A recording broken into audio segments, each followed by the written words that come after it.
All right, y'all. Matthew chapter 12, part 2 breakdown. So, Matthew chapter 12 centers on conflicts between Jesus and the religious leaders, Pharisees, regarding the Sabbath, miracles, and the source of Jesus' power. Jesus defends his disciples' actions on the Sabbath, asserting his authority as the Lord of the Sabbath and demonstrating compassion by healing a man with a withered hand. The chapter also includes Jesus casting out a demon and discussing the unforgivable sin of blasphemy against the Holy Spirit. So, a more detailed breakdown. So, Sabbath controversy, Matthew 12, 1 through 8. The Pharisees accused Jesus' disciple of breaking the Sabbath law by plucking grain. Jesus defends them by referencing David eating consecrated bread and the priests working in the temple on the Sabbath. He asserts his authority over the Sabbath, stating, "For the Son of Man is Lord of the Sabbath." Healing the withered hand, Matthew 12, 9 through 14. Jesus heals a man with a withered hand on the Sabbath, prompting the Pharisees to plot against him. Jesus uses the example of rescuing a sheep from a pit on the Sabbath to justify his actions, emphasizing that a person is more valuable than a sheep.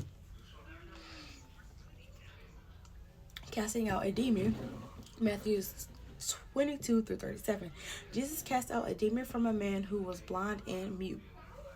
The Pharisees accused him of doing this by the power of Beelzebul, the prince of demons.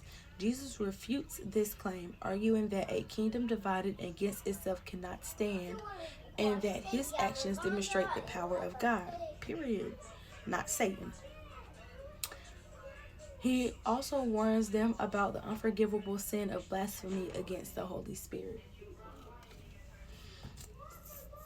Signs of Jonah, Matthew 12, 38 through 42. The Pharisees demand a miraculous sign from Jesus. He rebukes them, stating that the only sign they will receive is the sign of the prophet Jonah, who was in the belly of the whale for 3 days. This foreshadows Jesus' death and resurrection. Jesus' true family, Matthew 12, 46 through 50. When someone tells Jesus that his mother and brothers are outside, he uses this opportunity to defend his true family as those who do the will of his Father. This emphasizes the spiritual kinship